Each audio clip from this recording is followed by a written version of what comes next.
Assalamualaikum warahmatullahi wabarakatuh. Kami mahasiswa Universitas Negeri Malang ingin menjelaskan tentang penelitian kuantitatif non-eksperimental. Pada mata kuliah ini, kami dibimbing oleh dosen pengampu yaitu Bapak Imam Gunawan, SPD MPD. Adapun nama anggota kelompok kami yaitu yang pertama, Dwi Puji Rahayu, Gusti Ayu Larasati, dan Nadia Aprilia Rahma. Pengertian penelitian kuantitatif non-eksperimental adalah suatu desain yang berorientasi pada waktu sekarang ini, yakni menggambarkan apa yang ada pada suatu waktu tertentu, menurut awal tahun 2009. Ciri-ciri penelitian ini adalah sebagai berikut. Yang pertama, dilakukan dengan kondisi yang normal, senatural mungkin atau apa adanya. Yang kedua, tujuannya adalah mendeskripsikan masalah atau mengeksplorasi atau menjelaskan hubungan antar variabel. Yang ketiga, lemah dalam menjelaskan hubungan sebab akibat karena tidak adanya intervensi terhadap subjek penelitian. Yang keempat, digunakan untuk mengembangkan pengetahuan dalam kondisi tidak memungkinkan dilakukan eksperimen. Dan yang kelima, untuk menjamin validitas penelitian agar mendekati eksperimen, maka dapat digunakan variabel tambahan. Penelitian deskriptif. Penilaian deskriptif yaitu penelitian yang menguji suatu hipotesis tertentu dengan mendeskripsikan secara langsung suatu fenomena sosial.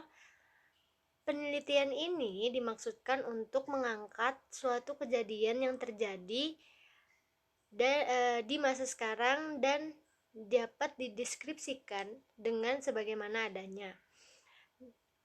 Ada beberapa teknik statistik deskriptif yang sering digunakan untuk mendeskripsikan data, antara lain dengan uji rata-rata, kemudian median uji nilai tengah, dan yang ketiga itu uji modus, yaitu uji nilai yang sering muncul.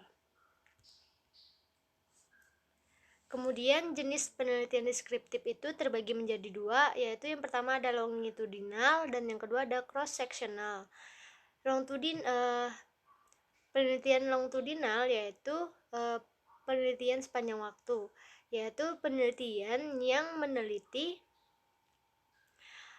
suatu perkembangan aspek atau suatu hal dalam tahapan perkembangan yang cukup panjang. Penelitian longitudinal ini terbagi menjadi 3 macam penelitian. Yang pertama ada penelitian tren. Penelitian tren yaitu merupakan suatu metode analisis statistika yang ditunjukkan untuk melakukan suatu estimasi atau peramalan pada masa yang akan datang. Dan yang kedua yaitu penelitian panel. Penelitian panel itu yaitu merupakan jenis penelitian yang dilaksanakan dalam waktu yang berlainan, namun tetap menggunakan sampel yang sama. Kemudian yaitu penelitian cohort. Penelitian cohort yaitu penelitian hubungan faktor resiko dengan efek atau penyakit pendekatan waktu secara longitudinal. Faktor resiko diidentifikasikan terlebih dahulu, kemudian diikuti periode tertentu untuk melihat efek atau penyakit yang diteliti pada kelompok dengan faktor resiko dan pada kelompok tanpa faktor resiko hasil analisis untuk melihat hubungan dan pengaruh. Kemudian yang kedua yaitu adalah cross-sectional. Penelitian cross-sectional itu adalah penelitian dalam satu tahapan atau satu periode waktu dan hanya meneliti perkembangan dalam tahapan-tahapan tertentu saja. Selanjutnya, penelitian asosiatif.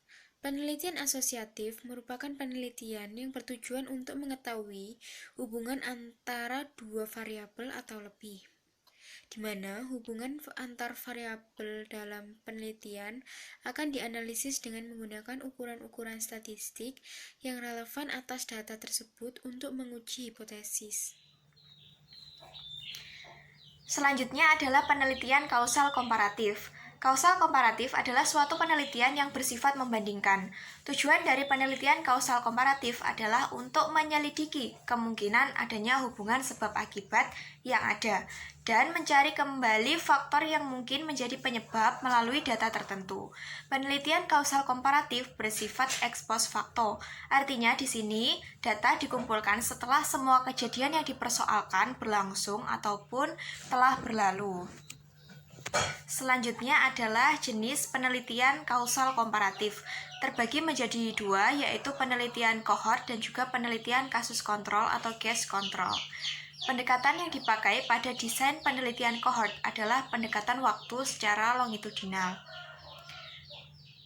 Sehingga penelitian ini disebut juga sebagai penelitian prospektif. Penelitian prospektif merupakan penelitian yang dilakukan berupa pengamatan terhadap peristiwa yang belum ataupun yang akan terjadi dan akan memakan waktu yang cukup lama. Selanjutnya, penelitian kasus kontrol. Desain penelitian ini merupakan kebalikan dari desain penelitian kohort, di mana peneliti melakukan pengukuran variabel terikat terlebih dahulu, baru kemudian melakukan pengukuran terhadap variabel bebas untuk menentukan ada tidaknya pengaruh pada variabel terikat.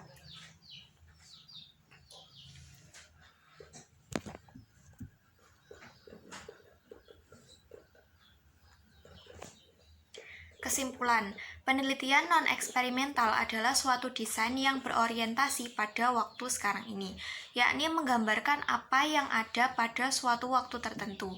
Desain penelitian non-eksperimental ini terbagi dalam beberapa jenis, diantaranya adalah penelitian deskriptif, penelitian asosiatif, dan juga penelitian kausal komparatif.